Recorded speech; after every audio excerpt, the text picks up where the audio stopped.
Hola, le damos la bienvenida a una nueva edición de Mesa Política, programa producido por la Asociación Otra Mirada, conjuntamente con NTV Info y el Centro de Políticas Públicas y Derechos Humanos Perú Equidad. Les saluda Enrique Fernández Maldonado y en esta ocasión vamos a conversar sobre el mensaje presidencial de la señora Dina Boluarte que dio el día 28 de julio por Fiestas Patrias ante el Congreso de la República y la ciudadanía en general, y vamos a analizar los temas políticos y económicos con dos invitados que son ya habituales entrevistados en Mesa Política, como son la socióloga Indira Wilca, ex congresista de la República y analista política, y con el economista Humberto Campodónico, docente de la Facultad de Ciencias Económicas de la Universidad Nacional de San Marcos y ex director o presidente de la empresa Petroperú. Indira, gracias por atender la llamada de Otra Mirada y queríamos conversar esta entrevista contigo pidiéndote una opinión sobre cómo entender un mensaje de la señora Dina Boluarte, que tiene una aceptación muy baja según varias encuestas en los últimos meses, que es cercana al 5%, pero que sin embargo da un discurso de casi 5 horas lleno de una serie de medidas, una suerte de lista de lavandería, pero donde no se logra rescatar una visión clara de país y tampoco una estrategia para salir de la crisis política, institucional y también del bajo crecimiento económico que repercute en las condiciones de vida, de trabajo, en la salud, en la educación de la población. ¿Cómo entender esta performance que ha batido récords de duración en los mensajes presidenciales, pero que hace difícil quedarse con una idea clara para los ciudadanos y ciudadanas, y lo que hace más bien es restarle importancia a un mensaje que, digamos, cae en el vacío de ideas y que no transmite una idea clara a los ciudadanos y ciudadanas? Bueno, muy buenos días, Enrique y Humberto, y a todas las personas que nos están viendo a través de Otra Mirada. Bueno, a ver, recojo de manera general esta idea que tú señalas, la longitud, el tiempo de duración del mensaje tal vez ha sido lo más resaltante, ¿no? Y por supuesto, eso no es algo positivo, porque de lo que se trata cuando se da un mensaje presidencial es justamente hacer un balance y una rendición de cuentas a los ciudadanos, y lo que se busca es que los peruanos puedan conocer de primera mano, ¿no?, las principales acciones de un gobierno. Por supuesto, estamos ante un contexto de deslegitimidad total de este gobierno, de la señora Boluarte y de quienes son sus principales aliados, que son el Congreso. Pero ya ni siquiera ha habido el intento, creo yo, de intentar pues construir una especie de narrativa respecto a cuáles son efectivamente los principales logros en este año del gobierno. Creo que para todos los peruanos queda claro que la situación en general del país ha empeorado, tanto en lo económico, tanto en las cifras de pobreza, tanto en la sensación de inseguridad ciudadana y, por supuesto, a nivel de la crisis política, ¿no? Pero entonces, estas 5 horas responden, creo yo, a la necesidad de buscar disfrazar esta realidad, que es la que debería ser el punto de partida, en todo caso, para cualquier anuncio, para cualquier balance, para cualquier rendición de cuentas. Digamos, aunque no compartamos la posición de Boluarte, lo sensato pues sería reconocer que estamos en determinadas dificultades y sobre eso plantearse algunas metas relativamente realistas, ¿no? Pero eso no ha sido el camino elegido, ¿no? Se ha buscado confundir con cifras de diverso índole, ¿no? Porque por un lado se hace una especie de presentación de lo hecho, ¿no? Pero lo hecho ni siquiera en una lógica de priorizar aspectos relevantes, ¿no? Sino una mezcla de informe que yo pienso que podría haber sido dado por cualquier funcionario medio de un ministerio, ¿no? Información muy en detalle de aspectos, pues, de servicios públicos o de programas sociales que no necesariamente impactan en el rumbo de un gobierno en particular, con anuncios que tienen ya otro tipo de naturaleza, ¿no? Por ejemplo, estas fusiones ministeriales de la mano del Congreso, porque por supuesto van a tener que pasar por ahí, han sido tal vez algunas de las cosas más importantes, o el mensaje también a sectores de poder o económicos anunciando su compromiso con la iniciativa, por ejemplo, de seguir adelante con proyectos como Tía María, además calificando o descalificando los cuestionamientos que se han dado por años a este tipo de proyectos. Entonces, esto marca un poco hacia quiénes ha dado el mensaje, ¿no? Un mensaje en primera persona para convencerse de que está viviendo pues en un país que es de las maravillas, y luego al Parlamento, que es su principal soporte, el soporte real de este régimen, y en tercer lugar, pues a los grupos de poder económico, a los grupos de poder no solamente empresariales o tradicionales, sino también a sectores de la economía ilegal, ¿no? Porque también ha hecho un guiño al supuesto combate de la minería ilegal cuando todos sabemos que realmente no hay medidas concretas para eso. Entonces, creo que es un mensaje destinado a ello, ¿no? A buscar distraernos de la realidad que estamos viviendo y enfocarnos, digamos, en las medidas que pueden resolver estos problemas y más bien presentarnos un país en el que casi todo anda bien y todavía hay espacio para prometer cosas que realmente pues son imposibles a estas alturas del gobierno y con la, digamos, incapacidad o la falta de voluntad que tiene también este ejecutivo para llevar adelante medidas mínimas, ¿no? Que puedan revertir la situación en la que estamos. Hubiera sido importante que haga una autocrítica, por ejemplo, con el tema de las violaciones a los derechos humanos durante el inicio de su mandato, o en esta etapa del gobierno, habiendo casi 60 víctimas producto de la represión estatal y que tampoco haya hecho ninguna referencia a la lucha contra la corrupción, donde ella está directamente implicada con denuncias por el Ministerio Público. ¿Cómo entender eso? ¿Esa es una huida hacia adelante? ¿Es barreras bajo la alfombra? Todos estos temas que son importantes para la ciudadanía y que se reflejan además en los niveles de popularidad.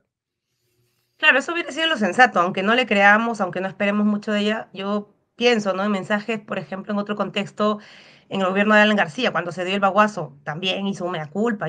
Sabemos que luego eso no significó ningún tipo de acción para asumir la responsabilidad política por ese hecho, pero lo hizo. Y ahora estamos en una situación diferente porque la señora Boluarte efectivamente ha mencionado el tema de derechos humanos de manera muy general, de manera muy declarativa, ¿no? Si vamos a cumplir los compromisos en materia de derechos humanos, y lo mismo con el tema de la situación económica, por ejemplo.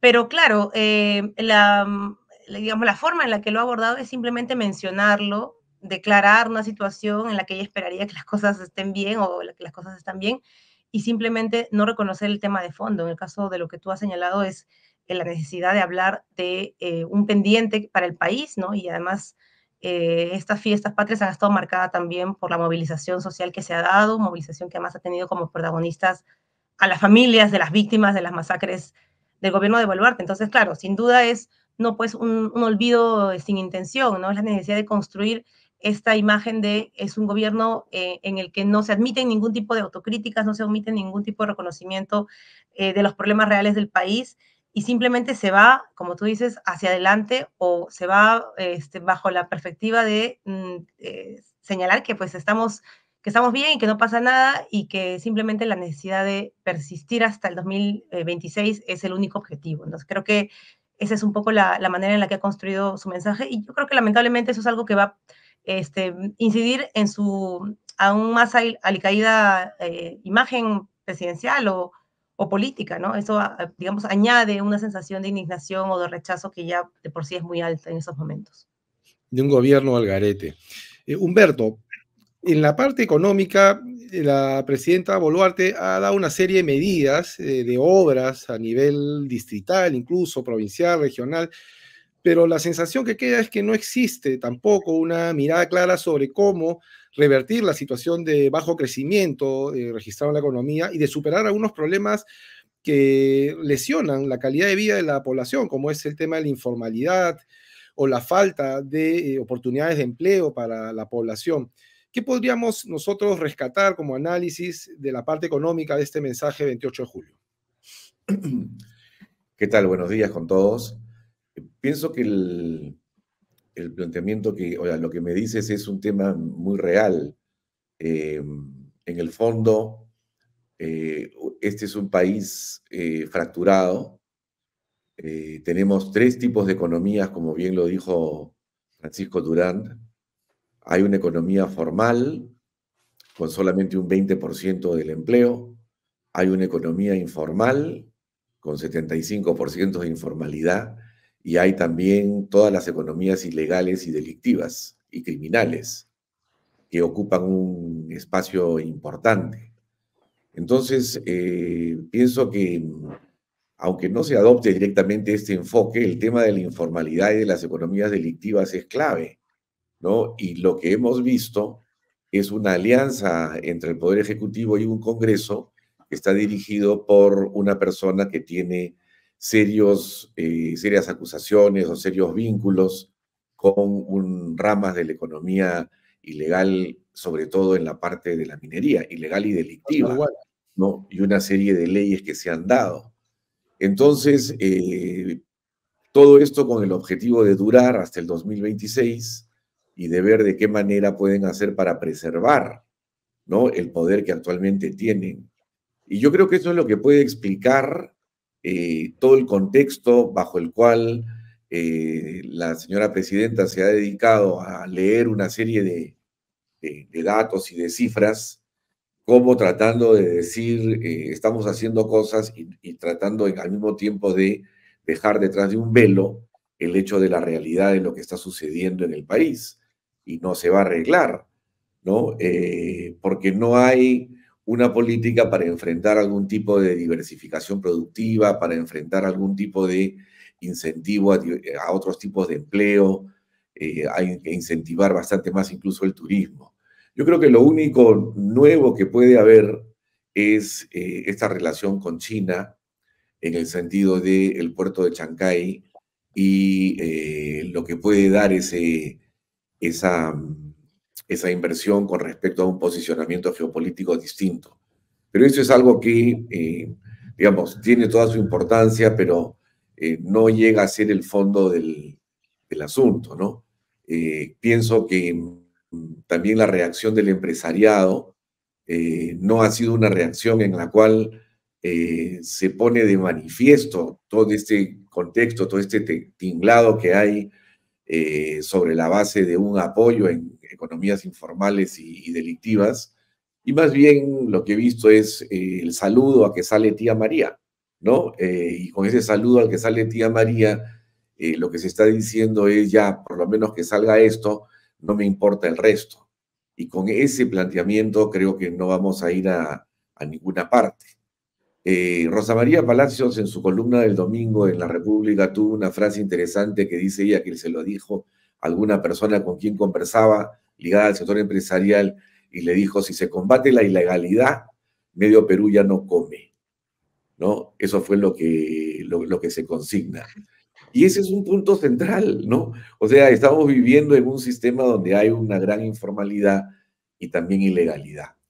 Y lo último, lo del salario mínimo, yo creo que es terrible que no se haya dado ahora, se ha pasado para el cuarto trimestre, pero en el fondo lo que hay es un desdén y un desprecio a la clase trabajadora. Hemos analizado en varias oportunidades que en todos los países existe una ley, una institucionalidad, una previsibilidad. Aún si en determinado momento, de acuerdo a las fórmulas técnicas, el salario mínimo no aumenta, se discute,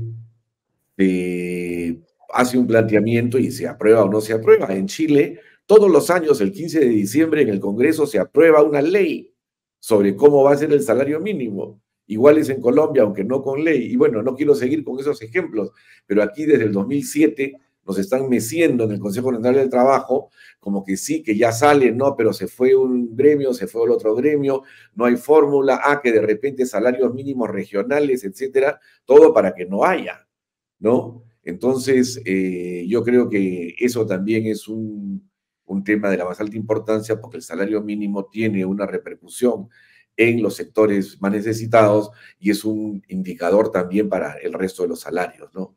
Entonces, por ahí también se marca el hecho de la dicotomía en el discurso en relación a las clases empresariales y en relación a los trabajadores.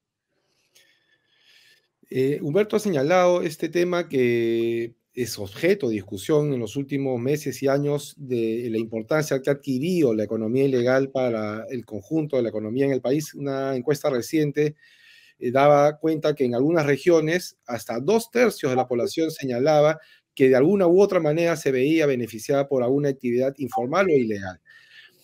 El nombramiento del señor Salguana como presidente del Congreso, Indira, ¿qué lectura nos permite hacer? Digamos, acá hay una alianza subrepticia entre poderes ilegales y el poder político para mantener, como se diría, la fiesta en paz y garantizar que tanto el Congreso como el Ejecutivo duren hasta el 2026 y garanticen una transición favorable a sus intereses.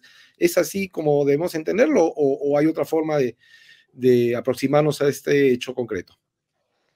Bueno, primero me gustaría, creo que remarcar algo que ha dicho Humberto, que creo que es clave en este momento para el país y para lo que va a venir, y es que cuando hablamos de la preeminencia de las actividades ilegales, ¿no? En el ámbito, digamos, de la producción o de los ingresos de los ciudadanos o de las familias, no estamos hablando solamente de un fenómeno, pues, criminal, que es el enfoque que siempre ha habido desde, no solamente ahora, que estamos en un momento muy, muy crítico donde no hay actores políticos que canalicen estos problemas, pero desde siempre ha habido un enfoque criminal sobre este tema o de orden interno, de seguridad interna, cuando es un fenómeno de carácter económico, ¿no? Y esto habla mucho del tipo de modelo de desarrollo que tenemos, de la incapacidad que se ha, digamos, que se ha dado en el tiempo, no es cuestión solamente de un gobierno, estamos ya varias décadas en esto de producir otros motores de desarrollo económico, la diversificación productiva. Además es un término que siempre se usa, no lo he usado ahora, Boluarte, porque yo creo que ya no le dieron ni tiempo seguramente de revisar ese mensaje porque es un cajón desastre, pero no es digamos, algo que no se haya usado como un enunciado, como una aspiración, pero nunca llega a pasar a la práctica, ¿no? Hemos tenido un intento de plan de diversificación productiva que no se concretó. Entonces, tú ves que digamos, la existencia de este tipo de actividades ilegales o informales, ¿no? No, pues no es porque a los peruanos les encante digamos, estar envueltos en dinámicas criminales o delincuenciales, es porque no hay en el Perú una estructura económica que facilite, ¿no es cierto?, la aparición de empleo de otro tipo. Entonces, la gente tiene que inventarse de alguna manera las formas en las que puede subsistir. Y cuando tienes además, por otro lado, una situación política en la que no existen actores, no hay partidos políticos, no hay ni siquiera actores de sociedad civil o institucionales que sean capaces de plantear estos grandes temas del país, pues lo que tienes es que quienes ocupan ese espacio de poder son estos sectores, ¿no? Estos sectores que tienen mucho dinero, que son capaces de tener una presencia en los territorios, de dar trabajo, de ser realmente quienes ordenan, ¿no? Dinámicas sociales, y son los que entonces entran a la política, ¿no? Y es lo que tú luego has mencionado, ¿no? Como el peso de estos grupos que siempre ha existido, siempre ha habido, siempre lo hemos además presumido, pues hoy día ya no es un peso solamente en términos económicos o informales, sino también de poder político. Y eso ya se está viendo ahora y se va a ver mucho más en este proceso electoral que viene, ¿no? Pero entonces, y por supuesto el señor Salguana es un operador de eso, no hay que dejar de mencionarlo, y va a tener también un juego propio, ¿no? Yo creo que a veces hacemos una conclusión anticipada respecto a, claro, es un personaje que es parte de estos sectores y va a jugar en favor, obviamente, de los intereses de estos, pero también creo que de parte de estos sectores, de estas organizaciones, estas federaciones, estos grupos, pues hay una visión de, no sé si de largo plazo, pero de mediano plazo respecto al proceso electoral que viene. Entonces, no es solamente pensar, ya van a aprobar sus medidas ilegales para beneficiarse, que ya lo han ido haciendo, pero también pienso que hay una lógica con la cual se está pensando el país para los siguientes años de parte de estos grupos. Entonces, eso me parece incluso más peligroso.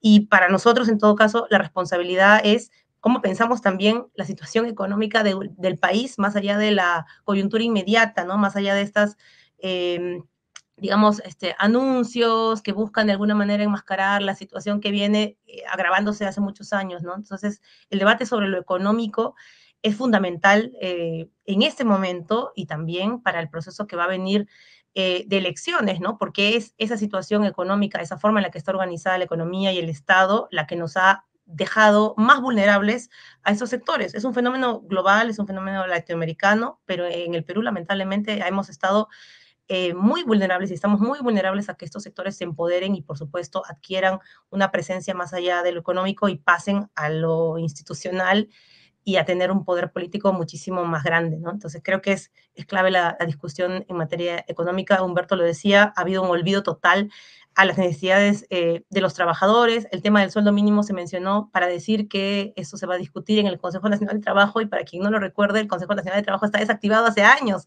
porque justamente no hay forma de discutir no solamente este tema, sino ningún otro tema, porque los trabajadores sienten que no hay un compromiso del Estado, del Ministerio, para impulsar un mínimo de acuerdos, ¿no? Entonces, ahí uno se da cuenta realmente qué preocupación hay de parte de este sector que hoy está gobernando por la situación económica de las familias trabajadoras. Eso que señalas, eso último, de mandar la discusión del salario mínimo al Consejo Nacional de Trabajo, hace recordar una frase que usan mucho los trabajadores, es como mandar una decisión importante a la congeladora, cuando el gobierno podría muy bien aplicar la fórmula que se discutió desde el año 2007 en ese mismo espacio y que según cálculos del economista Fernando Cuadros ameritaría un aumento automático al salario mínimo hasta 2.660 soles, si no mal recuerdo. Pero lo que vemos es falta de voluntad. 1.260 creo. ¿Eh? 1.200. No 2.000, creo que no he dicho 2.000. No, 1.260.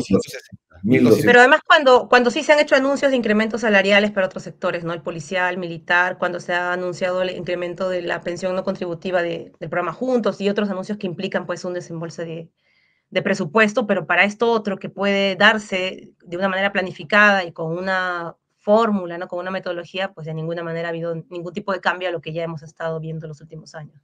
Hay falta de voluntad y seguramente presión del sector empresarial, porque hemos visto a varios de sus representantes señalar que no es momento, nunca es momento para aumentar el salario mínimo, y este anuncio de postergarlo va en esa línea. Humberto, este tema de las economías ilegales, que ahora más tienen presencia en poderes del Estado, nos pone ante una situación compleja y difícil y preocupante con el inicio de las operaciones del puerto del Callao. Como sabemos, los puertos suelen ser espacios donde transita mucha economía ilegal y los desafíos y riesgos son enormes, sobre todo considerando la envergadura de este puerto. ¿Qué faltaría para neutralizar estos riesgos y más bien aprovechar las oportunidades que implica una obra de esa magnitud? Es lo que nos hubiera gustado. Es muy importante. Yo quisiera en esa línea también referirme a lo que dijo Indira acerca de la informalidad de un lado, pero y de otro lado las economías delictivas, ¿no? Porque la informalidad, si bien es una actividad que está al margen de la legislación laboral o tributaria, no es una cosa delictiva, ¿no? El señor que vende, digamos, golosinas en una esquina no es un criminal, es un informal, está al margen, evidentemente, y ese es un problema que existe en muchos países y más en el nuestro. Pero últimamente todo el tema de las economías criminales y delictivas ha cobrado gran fuerza, hay publicaciones ya anuales que lo consignan, y yo pienso que, digamos, por estar tan ocupados únicamente en el sector formal, las autoridades políticas no le han dado importancia al otro tema. Yo he estado revisando ya hace 20 años que en la comunidad andina se sacó un informe donde hablaba de la economía de contrabando y de lavadero del Perú. Específicamente era para Bolivia, Colombia, Ecuador y Perú, y en Perú estaba el tema de que las exportaciones de oro eran mucho mayores que las que consignaba el ministerio y que por lo tanto se estaba lavando oro, ¿no? Con facturas truchas, querían recuperar el IGB y eso se mandaba a laboratorios y luego se exporta y está en las estadísticas del Banco Central, pero no está en las estadísticas de Energía y Minas. Entonces, eso se viene sabiendo hace años, no es una cosa de ahora, pero era más que nada artesanal, pero poco a poco se ha ido convirtiendo también en delictiva, ¿no? Entonces, creo que todo el tema de la economía delictiva, que tiene que ver con el contrabando, con la culebra, la tala ilegal, los lavaderos de oro en Madre de Dios y también en el norte, están indicando el hecho que el Estado no está controlando esos sectores, no está controlando territorio, ¿no? Las autoridades son autoridades que están mucho ligadas a esos sectores, ¿no? Entonces, ahí pienso que hay un tema central, hay un tema de seguridad, pero fundamentalmente hay un tema de saber cómo hacemos para proveer empleos formales, ¿no? Las encuestas de hogares te dicen que el 50% de los que están en el sector informal quisieran tener un trabajo. No es que estén en ese sector porque quieren ellos, sino porque no tienen otra alternativa. Y en eso no hay pues ningún plan nacional de diversificación productiva, se abandonó, es un poco invertir más acá, más allá, un poco de gasto del Estado, algo más de minería, y eso no va a cambiar el amperímetro. El puerto de Chancay puede ser una oportunidad si se liga como a un hub, como una zona económica especial, si se promueve, pero todavía esta discusión está en pañales y debería ser una discusión en la cual los diferentes actores políticos, las universidades, la sociedad civil, los partidos, tengan un planteamiento. ¿no? Sobre todo cuando ya viene otro tema, ¿no? El geopolítico, la relación con China, la divergencia con Estados Unidos, bueno, es otro tema que podríamos abordar en un momento diferente. Pero entonces pienso que lo más importante para terminar es, aparte del tema económico que estamos hablando, que es clave, es el tema político, el tema de las próximas elecciones, las elecciones del 2026. Tratar de capturar el Jurado Nacional de Elecciones, la OMPE, eliminar a posibles candidatos que no aparezcan para esos sectores como algo que pueden estar bajo su control, que sean independientes. Entonces está en juego las libertades políticas, la democracia. Eso es lo que está en juego directamente. Y bueno, es ya toda una discusión política acerca del cómo va, pero la verdad que es muy preocupante, ¿no? Los espacios que se van cerrando y la voluntad de tener esos organismos a su libre albedrío, ¿no? Al albedrío de ellos, mejor dicho. Y eso me parece que es algo que debemos tomar muy, muy en cuenta, porque está en juego los siguientes 10, 15, 20 años del país. Indira, para ir cerrando esta conversa, ¿qué nos queda a las peruanas y los peruanos en el corto plazo? Esperar las elecciones y escoger un candidato que realmente represente los intereses de la mayoría. Una política conocida, Verónica Mendoza, ha hablado de insurrección o llamar a la insurgencia ciudadana frente a un gobierno que se considera ilegítimo, ilegal. ¿Cómo nos posicionamos quienes queremos que el país cambie y cambie para bien y que no siga siendo pues una chacra de los poderosos de siempre y ahora de los nuevos poderosos vinculados a las economías ilegales? Bueno, creo que como ha dicho Humberto, ya estamos en medio de una encrucijada, ¿no? En la que se están cerrando espacios, se ha endurecido un régimen que hoy día abiertamente puede considerarse, bueno, yo creo que para nadie una democracia como tal, para muchos es una dictadura de tipo distinto, un parlamento que en la práctica se ha dado poderes por encima de otros poderes del Estado. Entonces, por supuesto que la discusión respecto al tema electoral es fundamental, pero creo que mal haríamos en que esta discusión se vuelva como como si estuviéramos en un momento regular, ¿no es cierto?, del desarrollo de la situación política del país, como un tema burocrático, como un tema simplemente de alianzas entre partidos. Los partidos a la fecha son les digo, los que han logrado alcanzar su inscripción, los que han logrado incorporar también militantes con estos plazos que el Congreso ha ido moviendo a su antojo, con la idea justamente de cerrarle paso a nuevos actores. Y sobre la base de esos actores que han logrado ya, digamos, alcanzar su legalidad, es que se debe plantear articulaciones y coaliciones, ¿no? Pero ahí es donde entra justamente lo que hemos conversado. ¿Cuáles son estos puntos centrales para el país, para la ciudadanía, sobre los que se esperan propuestas concretas para el corto y para el largo plazo? Porque la cosa ya nos ha dicho además también, digamos, este contexto de movilizaciones. No tiene que ver solamente con arreglar los problemas urgentes, ¿no? Hay una expectativa y una demanda porque hayan cambios estructurales, ¿no? Y ese ha sido el motor de las movilizaciones también en el sur. Entonces, un diálogo abierto respecto a cuáles son estas demandas y estas alternativas que es capaz de ofrecer, ¿no?, un conjunto de partidos políticos que aspire realmente a que el país no solamente supere a este sector autoritario y mafioso, sino que lo enrumbe hacia una situación distinta, es yo creo que lo necesario en estos momentos, ¿no?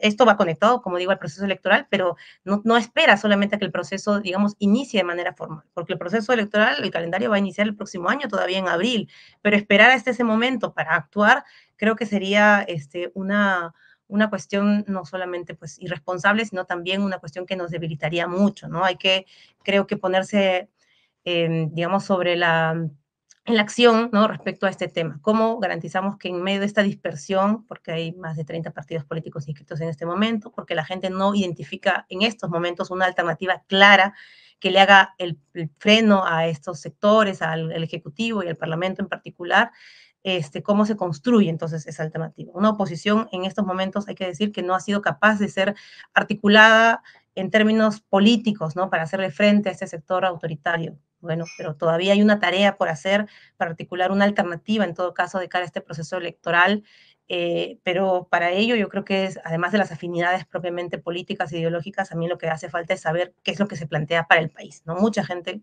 con eso termino, con la que he podido conversar cuando viajo fuera de Lima, pregunta eso, bueno, ¿y ustedes, no, los sectores de izquierda, qué plantean, qué proponen al país, no? ¿Cómo van a resolver los problemas económicos, el problema del agro, el problema de la crisis climática, el problema de la inseguridad? Entonces, creo que esa es una pregunta sobre la que hay que construir respuestas para este contexto, ¿no? Porque probablemente las alternativas construidas para momentos anteriores del país y de esta crisis en la que estamos ya no alcanzan, ¿no? Y creo que hemos hoy día dibujado algunos puntos sobre los cuales hay que profundizar mucho más también la capacidad de planteamientos, ¿no? El tema de las economías ilegales, el tema económico, el tema institucional político, ¿no? Que ha tenido además ya un conjunto de cambios legales y refrendados a nivel constitucional, ¿no? Entonces todo ello tiene que ser objeto, creo que, de un diálogo muy amplio y de ir, como digo, generando propuestas de consenso entre diferentes sectores políticos y salir con ello a hacer política, ¿no? Que es tal vez hoy día lo que mucha gente siente que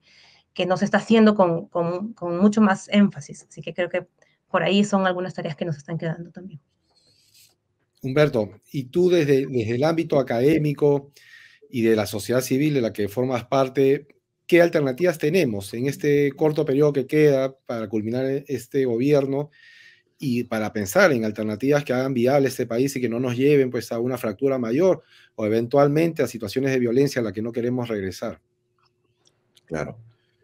Bueno, yo suscribo lo que ha dicho Indira y creo que ese debate o sea, este planteamiento da para mucho, pero me parece que ante la situación económica, política y social del país, donde se ve pues que las costuras mismas de nuestra patria se están rompiendo por todos lados, me parece que una de las alternativas más importantes tendría que ser ver cómo se suman fuerzas con diferentes sectores para poder comenzar un proceso de acumulación de fuerzas más largo, en plenas elecciones incluso, que pueda hacer los cambios, ¿no?